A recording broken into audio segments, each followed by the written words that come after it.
ইল্লাল্লাহ সুবহানাল্লাহ ওয়ালহামদুলিল্লাহ লা ইলাহা ইল্লাল্লাহ লা ইলাহা ইল্লাল্লাহ লা ইলাহা ইল্লাল্লাহ। আসমানের মালিক যে আল্লাহ, জমিনের মালিক সে আল্লাহ।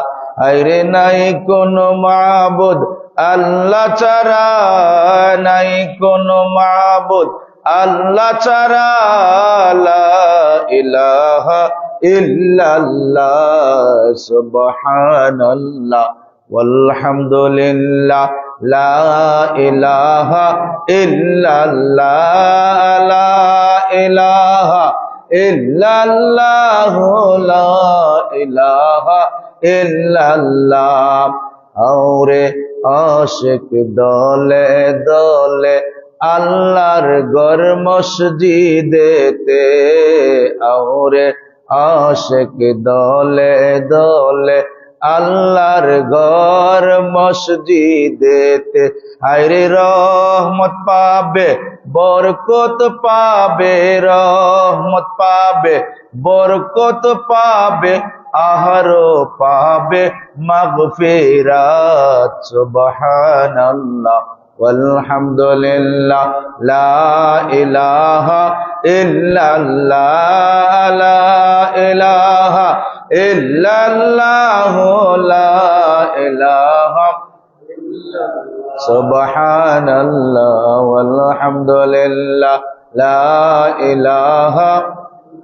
আল্লাহুম্মা সাল্লি আলা সাইয়্যিদিনা মুহাম্মাদ নাবিয়িনা শাফিঈনা মাওলানা মুহাম্মাদ। আল্লাহুম্মা সাল্লি আলা সাইয়্যিদিনা মুহাম্মাদ নাবিয়িনা শাফিঈনা মাওলানা মুহাম্মাদ।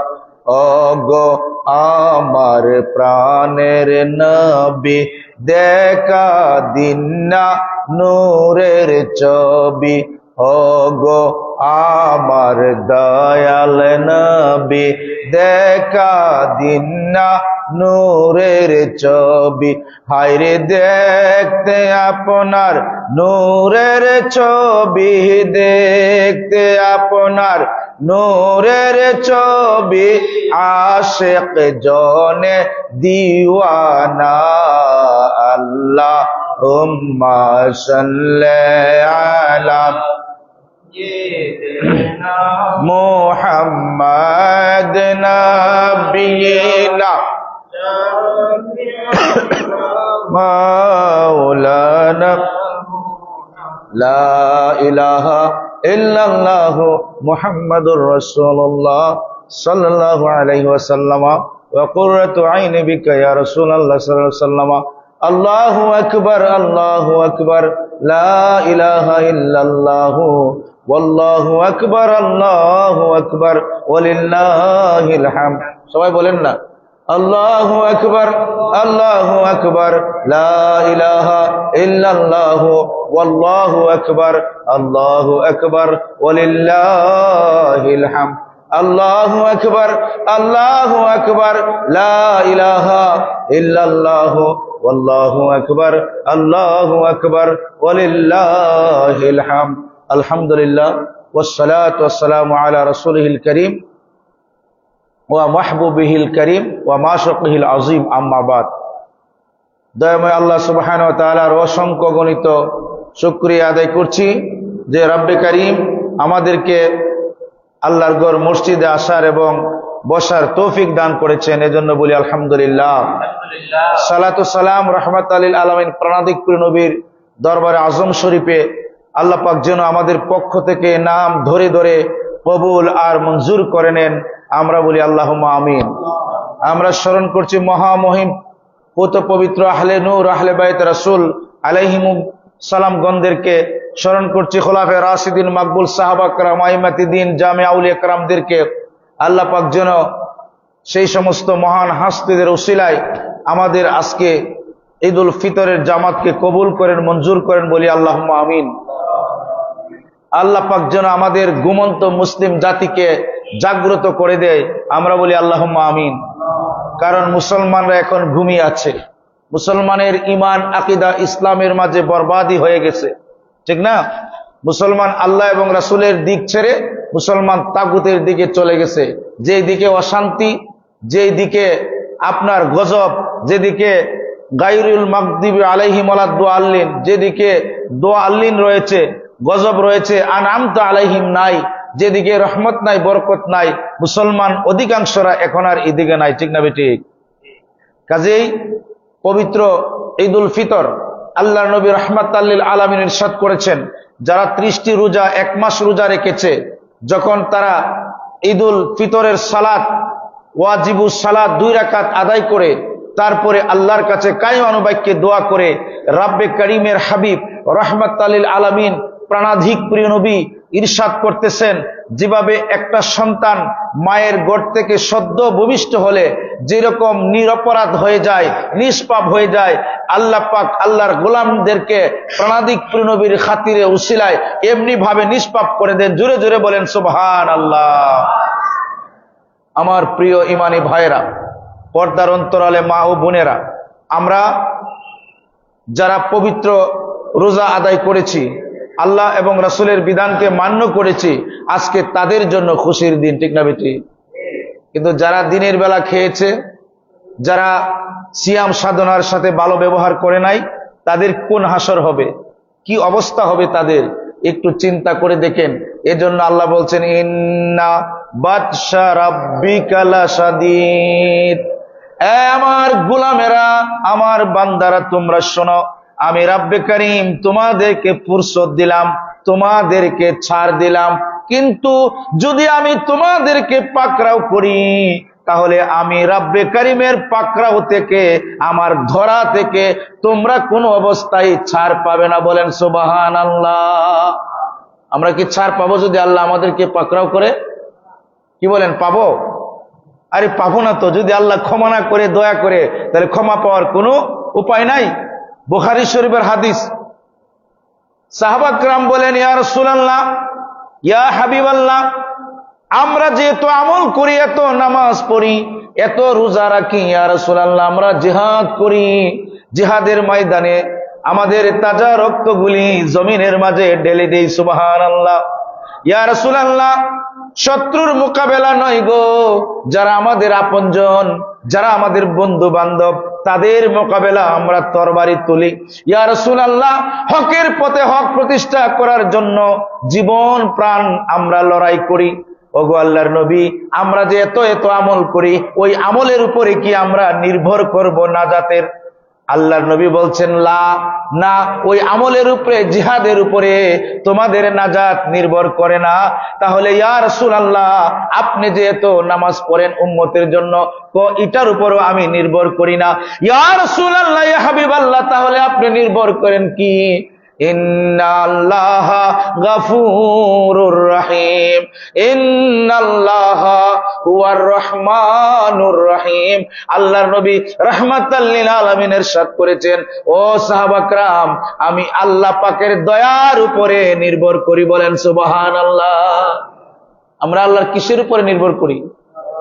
সবাই বলেন না, কিসের উপরে? না আমলের উপরে। আল্লাহ যদি আজকে দয়া করে গোলামদেরকে ক্ষমা করে, তাহলে কেবলমাত্র আমরা ক্ষমার যোগ্য হব। এজন্য আল্লাহর নবী রাহমাতাল লিল আলামিন প্রাণাধিক প্রিয় নবী একদিন একটু বেজার হয়ে বসে আছেন। আল্লাহর নবী বেজার হয়ে বসে আছেন, প্রিয় নবী কোনো কথা বলতেছে না। জিবরাইল আমিন বলতেছেন যে, ইয়া রাসূলুল্লাহ, আল্লাহ পাক আমাকে পাঠিয়েছেন আপনার খেদমতে, আপনার গোলামিতে, আপনি কেন বসে আছেন? প্রিয় নবী কোনো কথা বলেন নাই। জিবরাইল চলে গেছেন, গিয়ে বলে যে, মাওলা, তোমার হাবিব তো কোনো কথা বলে না। সুবহানাল্লাহ বলেন না? আচ্ছা, প্রিয় নবী যে কোনো কথা বলছেন না, এটাকে আল্লাহ জানে না? তো ফেরেশতা কেন পাঠাইলো? বলেন কেন পাঠাইলো? এখানে একটা নুকতা আছে, এখানে একটা টিচিং আছে, এখানে আপনার জন্য একটা এক্সাম্পল আছে, আমাদের জন্য বিশাল একটা শিক্ষা আছে। আল্লাহ সবকিছু জানে, কিন্তু আল্লাহ পাক মাধ্যম লাগাইছে এই জন্যই যে গোলামেরা আমাকে পৌঁছতে হলে, আমার কাছে আসতে হলে মাধ্যম লাগবে। বলেন সুবহানাল্লাহ। নবী ছাড়া কি আল্লাহর কাছে যাওয়া যাইব? আমার বন্ধুরা, তখন আল্লাহ পাক জানিয়ে দিলেন, যাও আমার বন্ধুকে বলো। আমার বন্ধু চিন্তা করার কোনো দরকার নাই। আল্লাহ কোরআনে পাকের আয়াত নাজিল করে দিয়েছেন। আল্লাহ পাক বলে, আমার বন্ধুকে বলো, আলাম নাশরাহ লাকা সাদরাক।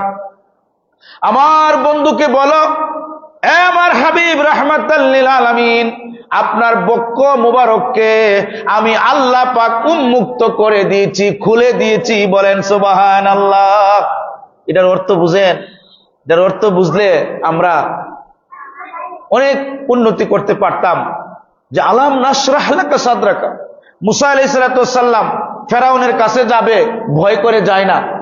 আল্লাহ কয়, এই মুসা, যাও তুমি ফেরাউনের কাছে, আমার দাওয়াত পৌঁছিয়ে দাও। ফেরাউনে কয়, আল্লাহ আমি তো কথা বলতে আমার আটকে যাই। ওই যে আগুনের যে একটা চাকা ছিল না, ফেরাউন যখন আপনার আগুনের কুণ্ডলি করেছিলেন, একদিকে স্বর্ণ একদিকে আগুন, তখন মুসা আলাইহিস সালাম আগুনটা মুখে দিয়ে দিছিল, তখন ওনার জিহ্বাটা পুড়ে গেছে, উনি কথা বলতে একটু কথা আটকে যেত মুসা আলাইহিস সালাম। তো তিনি ভয় পাচ্ছেন, কে আমি যে যাব ফেরাউনের দরবারে, আমার তো ভয় হচ্ছে, হে আল্লাহ আমি যেতে পারবো না।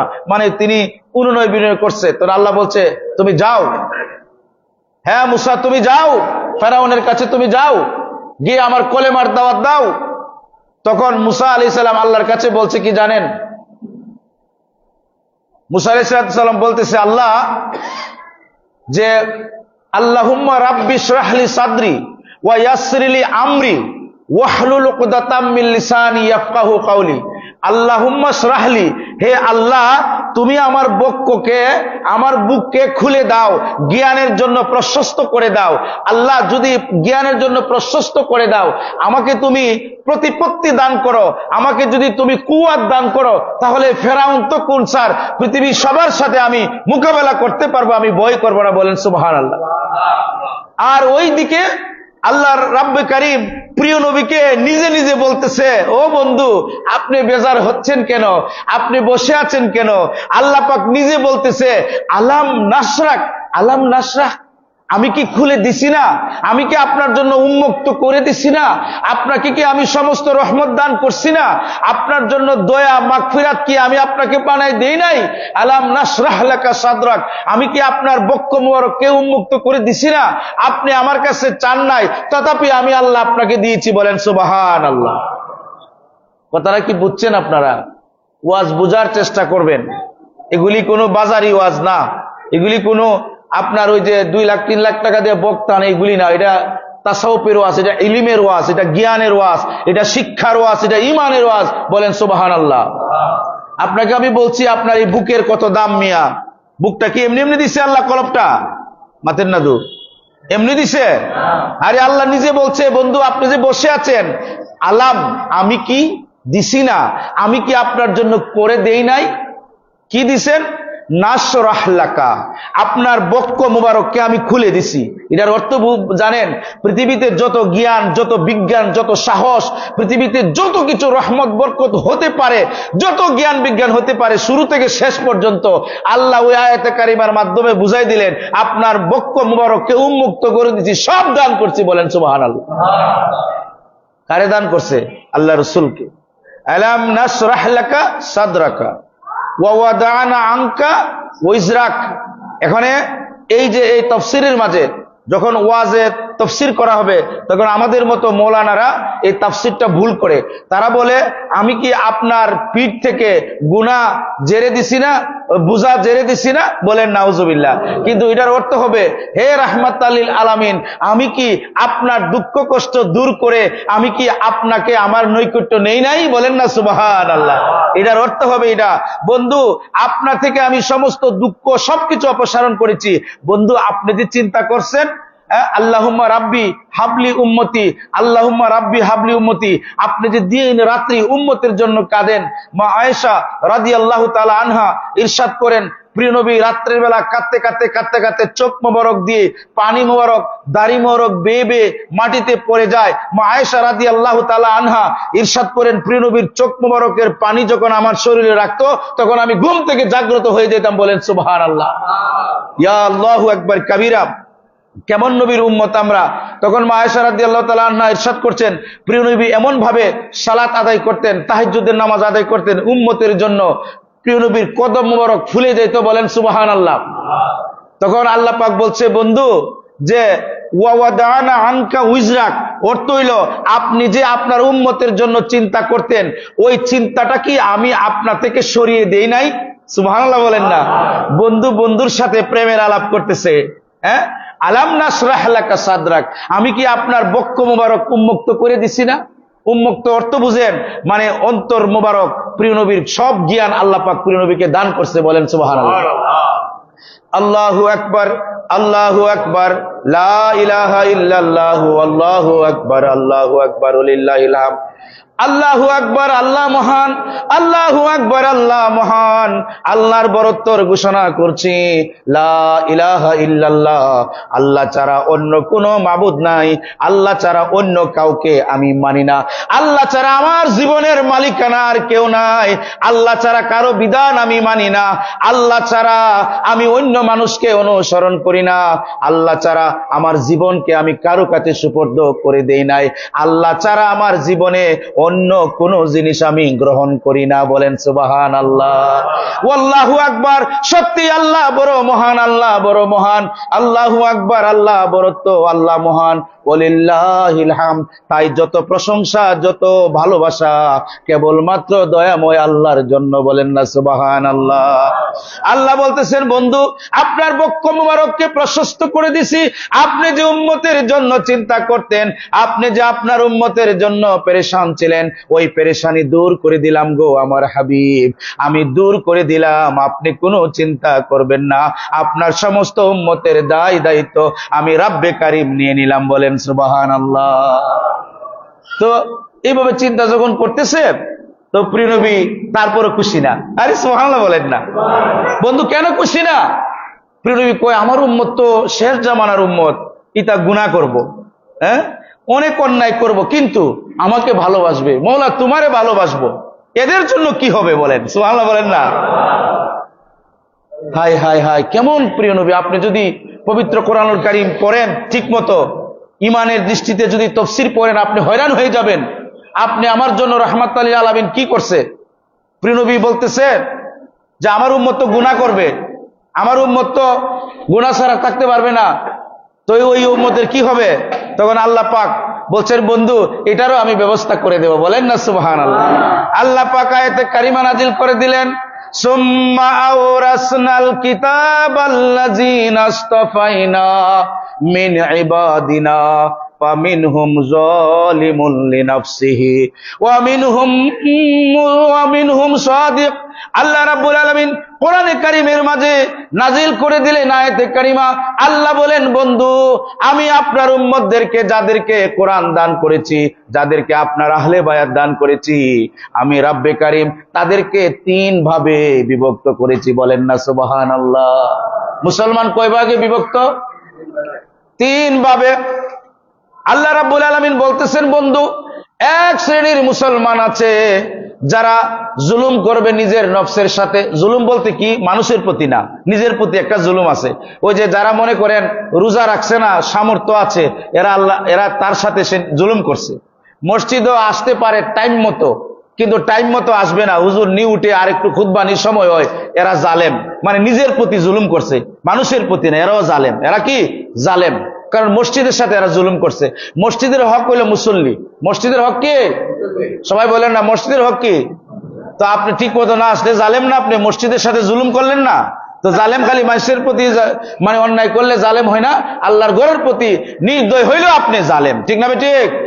আমার বন্ধুরা, যারা নিজের নফসের উপরে জুলুম করেছে কিন্তু ঈমান ঠিক আছে, কি ঠিক আছে?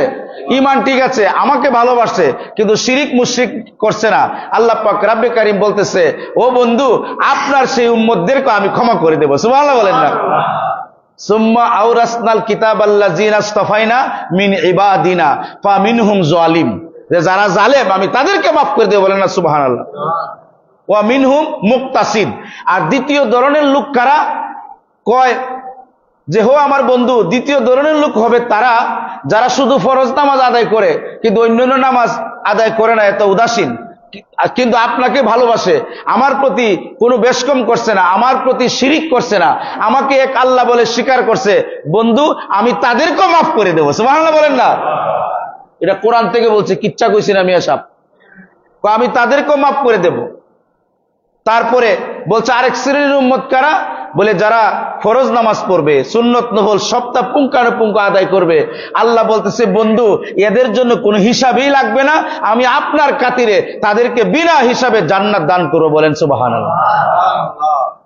তো আমরা দাম আছে কি নাই? তো আমরা তো আমাদের নিজের দাম কমাইছি। অনেক সময় বলে না, দেখেন একটা জিনিস, অনেক সময় বলে যে আপনি একজন টিচার বা আপনি একজন ব্যবসায়ী বা আপনি একজন মুরব্বী, একজন হাজী সাহেব এই কাজটা করতে পারলেন, এরকম বলে না? এটার অর্থ, এটা কোথায় থেকে মানুষ পাইছে? এটা আল্লাহ রাব্বুল আলামিন মানুষকে শিক্ষা দিয়েছে প্রিয় নবীর মাধ্যমে, যে আমরা এত বড় উম্মত, আমরা এত বড় নিয়ামত প্রাপ্ত উম্মত, আমরা যে আল্লাহ এবং রাসূল ছাড়া অন্যদিকে চলে যাই, আমরা কি কাজটা পারলাম? প্রিয় নবীর উম্মত হয়ে কি এটা হইল? কি বলেন আপনারা, এটা কি হইল? হ্যাঁ, আমার যুবক ভাইরা কথা বলে, এটা কি হইল? তো প্রিয় নবী বলছে এটা করিও না। আমরা কেন করি? আল্লাহ বলছে আমার বন্ধু ছাড়া আমি কোনো কাজ গ্রহণ করব না। আমার বন্ধুর বিপরীত সামান্য চুল পরিমাণ, কিঞ্চিত পরিমাণ যদি যাও, তে তুমি বাতিল, তোমাকে আমি গ্রহণ করব না। আমার বন্ধুর কারণে তোমাকে আমি গ্রহণ করব। বলেন সুবহানাল্লাহ। হ্যাঁ, আল্লাযী আনকাদা যাহরাক ওয়া রাফা'না লাকা যিকরাক। দেখেন আল্লাহ কি বলতেছে, বন্ধু আপনি বেজার, আমি আপনাকে খুশি করে দিলাম। সুবহানাল্লাহ। আপনার উম্মতের দায়িত্ব নিলাম, মাফ করে দিলাম, এরপরে কেন বেজার? তারপরে আল্লাহ পাক নিজেই বলতেছেন, বন্ধু আপনার আরো প্রশংসা করি, আপনার ভালো লাগবে। প্রিয় নবী বলছে কি? আল্লাহ বলছে ওয়া রাফা'না লাকা যিকরাক, আমি আপনার জিকিরকে, আপনার আলোচনাকে, আমি আপনার স্মরণকে সর্বোচ্চ স্থান দিয়ে দিলাম। বলেন সুবহানাল্লাহ। ওয়া রাফা'না, রাফা শব্দের অর্থ হইল উঁচু স্থান, কুদ্দুরুসু, এটার কোনো সীমানা নাই। সুবহানাল্লাহ বলেন। লাকা আপনার জন্য, ওয়া রাফা'না লাকা যিকরাক, জিকির মানে স্মরণ করা। আমরা কই না আল্লাহর জিকির, আবার নবীরও জিকির আছে। সুবহানাল্লাহ বলবেন না? অনেকে কয় জিকির তো আল্লাহর হয়, আবার নবীর কেমনে হয়? আরে বুকা, তুমি তো কোরআন পড়ো না, তুমি তো ওই এখানে এক লাইন, এখানে দুই লাইন, এখানে এক মোল্লার, এখানে আরেক মোল্লার ওয়াজ শুননা তুমি মুফতি হয়ে গেছো, ফেসবুকের মুফতি। ঠিক না ঠিক? তুমি তো পবিত্র কোরআনুল কারীম পড়বা। এজন্য আল্লাহ বলছেন, একটা আয়াতে কারিমার কথা মনে হয়েছে, আল্লাহ বলছে যে কুল লাউ কানাল বাহরু মিদাদাল লিকালিমাতি রাব্বি লা নাফ, তারপরে আয়াতটা কেমনে? হ্যাঁ, বাহরু, যে বলতেছে আল্লাহ রাব্বুল আলামিন বলছে কুল লাউ কানাল বাহরু মিদাদাল লিকালিমাতি রাব্বি লা নাফিদাল বাহরু কাবলা আন তানফাদা কালিমাতু রাব্বি ওয়ালাউ জিনা বিমিসলিহি মাদাদা। আমার কোরআনের কথা, আমার বন্ধুর কথা যদি লিখে লিখে সমস্ত মানে কি বলে নদী কালি হয়ে যায়, গাছগাছরা কলম হয়ে যায়, এরপরও কিঞ্চিত লেখা শেষ হবে না। আরো যদি সমুদ্র কালি দেই, তারপর আমার বন্ধুর প্রশংসা, আমার তারিফ করা শেষ হবে না। বলেন সুবহানাল্লাহ। যে আমরা কুদ্দুর তারিফ করি ভাই, সামান্য একটু তারিফ করলি এটা করিও না, তো এটা হইছিনি। কিন্তু আল্লাহ কই আমার বন্ধুর তারিফ আর আমার তারিফ যদি লেখা শুরু করে, সমস্ত জিন ইনসান যা আছে এরপরও সামান্য শেষ হইতো না। এটা লেখে শেষ হয়ে যাবে, তারপরও শেষ হইতো না। সুবহানাল্লাহ। তা আমরা এই গুনাহগারের মুখে কত কথা কই, সকালে ওইটা কই তুমি কই গেছলা ইমুক জায়গায়, কিতা করে ইমুক জায়গায়, ফোনে কই কই, বাড়ির থাকলে কই বাজারও, বাজারও থাকলে কই বাড়ির, এক মুখ দা কত মিথ্যা কথা কই আমরা। ঠিক না? স্ত্রীরে কই একটা, ব্যবসায়িক রে কই একটা, বন্ধুরে কই একটা, সন্তান রে কই একটা, নিজের মন রে কই আরেকটা। আল্লাহর সাথে করি প্রতারণা, আবার নবীর সাথেও করি প্রতারণা। ঠিক না ঠিক? এই মুখটা দিয়া, আবার এই মুখটা দিয়ে কুদ্দুর প্রশংসা করবেন আপনি? প্রশংসা করা শেষ করা যাবে? আল্লাহর প্রশংসা শেষ হইব? নবীর প্রশংসা শেষ হবে? হবে না। আমার বন্ধুরা, যখন ফিলিস্তিনে 35,000 শিশুকে হত্যা করা হলো, নির্বিচারে জান্নাতের ফুলগুলিকে জড়ে ফেলা হলো, এই ইহুদি শয়তান মালাউন মরদুদরা, অভিশপ্তরা তখন ফিলিস্তিনের ইমামকে বলল, আপনি খুতবা দেন মুসলমান জাতির উদ্দেশ্যে, তাদেরকে জাগ্রত করুন। এই কথাটা বারবার আমি বলি। তিনি দাঁড়িয়ে বললেন, যে জাতির সামনে 35,000 শিশু জড়ে গেল, খুন হয়ে গেল, লক্ষ লক্ষ মানুষ বাড়িঘর ছাড়া হলো, মা বোনেরা দর্শিতা হলো, এহেন কষ্ট নেই, এহেন জুলুম নেই, অত্যাচার নেই মুসলমানের উপরে করে নাই। ওই সমস্ত জুলুম, অত্যাচার, নির্যাতন, খুন খারাপি, দর্শন দেখে যে মুসলমান জাতি জাগ্রত হতে পারে না, এই অপদার্থ জাতির সামনে আমার কোনো খুতবা নাই। বলেন সুবহানাল্লাহ। কয় দাঁড়াও নামাজ পড়ি, আমার ওয়াজে তারা কি হইব? কথাটা কি একটু মেহসুস করেন মুসলমান যুবক ভাইরা? কালকে দেখলাম তোমরা শয়তানের কাজ করেছো, রাস্তার মেঝে বোমা ফুটাইছো, নাউজুবিল্লাহ মিন জালিক। তোমাদের কি পারিবারিক শিক্ষা নাই? এটা কি দয়াল নবীর শিক্ষা? তোমার রাহমাতুল লিল আলামিন কি কখনো এই কাজ করেছেন যে ঈদ যখন আসে তখন তোমরা বোমা ফুটাইছো যেন বোঝা যায় যুদ্ধের দামামা লেগে গেছে, এবং ভয় পাইছে? রাস্তা দিয়ে যখন গেছি দুর্গন্ধ হাঁটা যায় নাই। এই যুবকরা এরকম করছে, বা যারা আরেকটু বড় তারাও দেখছি করছে। এখানে অনেকে আছে, আমি চেহারা চিনি, শরম পাবা, আমি এই জন্য বললাম না। এটা কি তোমাদের শিক্ষা? তোমাদের কি লজ্জা নাই? প্রিয় নবীর শিক্ষা কি এটা? তোমরা কি এভাবে ইসলামকে রক্ষা করবে? তোমরা কি এভাবে সুলতান ফাতি মাহমুদকে রক্ষা করবে? তোমরা কি এভাবে সালাউদ্দিন আইয়ুবী হবে? তোমরা কি এভাবে সুলতান ফাতি হবে? তোমরা কি এভাবে আল আরসালান হবে? তোমরা কি এভাবে খালিদ ওয়ালিদ হবে? তোমরা কি এভাবে মাওলা আলীর অনুসারী হবে? তোমরা কি এভাবে বদর যুদ্ধের আমানতকে তোমরা ধারণ করবে? উহুদ খন্দককে এভাবে ধারণ করবে? যুবকরা তোমরা কিভাবে করবে? তোমরা অনেকে 18-19 বছরের যুবকরা বোমা ফুটাইছো, দেখলাম, আনন্দ করছো। এটা শয়তানি করছো, হারাম কাজ করেছো, নাজায়েজ করেছো, মানুষের মনে ভীতি সঞ্চার করেছো। খুশি হইবা কিভাবে? তোমরা তাকবীর দিবা, আল্লাহু আকবার, আল্লাহু আকবার, লা ইলাহা ইল্লাল্লাহু ওয়াল্লাহু আকবার, আল্লাহু আকবার ওয়ালিল্লাহিল হামদ। এরপরে যুবকের মুখে তালা, জোরে জোরে বলবা সবাই। সবাই আমার সাথে বলেন, যারা মুসল্লি আছেন, আল্লাহর নাম নিতে ডরান? এর লেগে খালি কনি খান, কনি খান, আরো খাইবেন, মইরে একবার ধ্বংস করে দিব। এরপরে এই জাতি জাগ্রত হবে না। আল্লাহর নাম নিলে লজ্জা করে, আল্লাহর নাম নিতে মুখে কাপড় দেয়, চিৎকার করে সিংহ শার্দুলের মতো হৃদয় উজাড় করে, হৃদয় ছিঁড়া উজাড় করে আল্লাহু আকবার বলবেন। ঠিক না বেটি? সবাই বলেন আল্লাহু আকবার, আল্লাহু আকবার, লা ইলাহা ইল্লাল্লাহু ওয়াল্লাহু আকবার, আল্লাহু আকবার ওয়ালিল্লাহিল হামদ। এরপরে তো হইছে না, মি আল্লাহু আকবারের ধ্বনিতে কাফেরের অন্তরে ভয় সৃষ্টি হইতো। সুবহানাল্লাহ। এটাকে বলে মুসলমানের প্রতিপত্তি। আল্লাহ কোরআনে বলছে একজন মুসলমান 20 জনের সমান, কিন্তু আপনারা আমরা তো না গেলে এমনি পেশাব করে দিব ভয়ে। ঠিক না ঠিক? কারণ ওই আল্লাহর নাম প্রেম, নবীর প্রেম নাই। আল্লাহর ভয়, নবীর প্রেম যার হৃদয়ে আছে, সে কোনোদিন ভয় করতে পারে না কাউকে। ঠিক না ঠিক? সে কোনোদিন রাস্তার মাঝে এটা করতে পারে না। যারা গার্ডিয়ান আছেন, আপনাদের প্রতি আমার আপিল, আপনারা আপনাদের সন্তানদেরকে এগুলি শিক্ষা দিবেন। আমি বারবার মসজিদে বলি, প্রতি সপ্তাহ আল্লাহ এবং রাসূলের পরিচয় সন্তানকে দিবেন, আল্লাহ এবং রাসূলের শিক্ষা দিবেন। না পারলে একজন আলেম নিবেন বাড়িতে, আপনার মসজিদের ইমাম নিবেন, মসজিদের খতিবকে একদিন দাওয়াত দিবেন প্রতি সপ্তাহ, দিয়ে আপনার পরিবারের সবাই বসবেন। যদি না বুঝেন আর কি পরিবারের, আবার কোয়েন না মনে হুজুরের দাওয়াত দিতাম, আমি এটা বলছি না। আপনি পারলে তো এটা আলহামদুলিল্লাহ, না পারলে নিবেন। আপনারা 1 ঘন্টা সময় দিবেন। কয় ঘন্টা? 7 দিনে কয় ঘন্টা হয় জানেন? আরে বা 7 দিনে 7 ঘন্টা হয়? 7 পূরণ 24 কত হইল? আপনারা কি গণিত করছেন না? সবাই দুর্বল আমার মতো, আমি তো গণিতে সবসময় দুর্বল। কত ঘন্টা হিসাব করেন? আচ্ছা ধরেন, উনি কইছে 217, 18 ঘন্টা ধরে নিলাম। কত ঘন্টা? 200 ঘন্টা নাকি? 7 যোগ 24 করলে তো 217, 18 ঘন্টা হওয়ার কথা। আচ্ছা ধরেন 200 ঘন্টা। খুব খেয়াল করবেন, আমার দিকে সবাই তাকান। ধরেন 200 ঘন্টা। এই 200 ঘন্টা থেকে, আচ্ছা 168 ঘন্টা থেকে আপনি কি 1 ঘন্টা আপনার রবের জন্য, আল্লাহর জন্য, প্রিয় নবীর জন্য, আহলে বায়তের জন্য উৎসর্গ করতে পারেন না? তো একদিন আপনারা বসবেন, অথবা ইমামকে নিবেন, অথবা খতিবকে নিবেন, নিয়ে আপনার ছেলে মেয়ে থাকলে পর্দার মেঝে দিয়া 1 ঘন্টা বলবেন, হুজুর আল্লাহ এবং রাসূল সম্পর্কে আলোচনা করেন, আমাদেরকে বুঝান। বলেন সুবহানাল্লাহ। এটা ভাই হাদিসও আছে, আমি বানোয়াটে একটা কথা বললে আমারে ধরবেন যে হুজুর আপনি যে কইছেন কেমনে। আমার ছাত্র জীবন থেকে এখন পর্যন্ত আল্লাহর নামে শপথ করে বলছি, আমি কোরআন হাদিস ছাড়া একটা বাদুয়া কথা বলছি না। আমি কোনো মৌলানারে গালি দিছি না। আপনারা দেখছেন কেউ গালি দিছি নাম ধরিয়া, তার ভুল আকীদাটা আমি বলে দিছি, কিন্তু আমি এটা করি না, কারণ আমার উস্তাদে কোনোদিন কেউ গালি দিছে না। কথা বুঝতে পেরেছেন? তার ভুলটা ধরে দিই, কিন্তু গালি দেওয়া আমাদের স্বভাব না। তাকে আমরা হেদায়েতের রাস্তা ডাক দিলাম। আচ্ছা যাই হোক, তাহলে এই 168 ঘন্টা থেকে 1 ঘন্টা কি আমরা পারবো না আল্লাহ রাস্তা দিতাম? আপনার ছেলে মেয়ের শিক্ষা যদি দিতেন ভালো করে, তো ছেলেরা বোমা ফুটাইতো না। বোঝা গেল পারিবারিক শিক্ষাটা সুন্দর করে হয় নাই, ঠিক না ঠিক? তাহলে আমরা ইনশাআল্লাহ প্রতি সপ্তাহ আমরা নিজেরা পারি, কিংবা তো হুজুর নিয়ে হইলেও আল্লাহ এবং রাসূলের পরিচয় আমাদের পরিবারের কাছে আমরা তুলে ধরতে রাজি আছি কিনা? সবাই হাত তুলে বলেন রাজি আছি কিনা? সবাই হাত তুলছেন, ভাই হাত তুলছেন, সবাই হাত তুলে একটা তাকবীর দেন, তাকবীর দেন।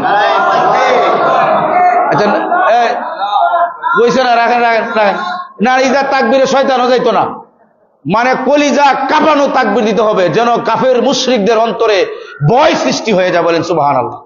জোরে তাকবীর দিবেন। একজনে কে পারো তুমি জোরে তাকবীর দাও, হাত তুলেন, সবাই হাত তুলেন। আল্লাহু আকবার, ইয়া রাসূলুল্লাহ, প্রাণের ভূমি মদিনা, আমার তোমার ঠিকানা, তোমার জন্য কাঁদি। সবাই হাত লামান ও আল্লাহুম্মা আমিন বলেন। ভাল লাগছে না হৃদয়টা? দেখুন একটু কলমের নিচে নজর দেন, দেখবেন একটু ভাল লাগছে, একটা পুলকিত হয় হৃদয়টা। আল্লাহর নাম নিলে পুলকিত হয় না? পুলকিত বুঝেন, এটা সংস্কৃতি ভাষা বলে পুলকিত, এবং সাহিত্যের মাঝে পুলকিত অর্থ হলে হৃদয়টা একটু আনন্দ পায়, একটু দুলে। সুবহানাল্লাহ বলবেন না? যাই হোক, এই যে ঈদুল ফিতরের নামাজ হচ্ছে ওয়াজিব নামাজ। কি নামাজ? 2 রাকাত নামাজ পড়তে হয়। কয় রাকাত? 6 তাকবীরের সাথে। আপনি যখন ইমামের পিছে দাঁড়াবেন, যে আমি কিবলামুখী হয়ে 6 তাকবীরের সাথে, বুঝছেন নি, 6 তাকবীরের ওয়াজিব নামাজ, এই ইমামের পিছনে দাঁড়িয়ে ইক্তেদা করলাম, আল্লাহু আকবার। আর যারা আরবিতে বলেন শুধু লাগাবেন মা সিত্তাতি তাকবীরাতি ওয়াজিবিল্লাহি তাআলা, ঠিক আছে? তাহলে ইক্তেদাইতুল বিহাজাল ইমাম মুতাজ্জিহান ইলা জিহাতিল কাবাতি শরীফাতে আল্লাহু আকবার। কয় তাকবীরের সাথে?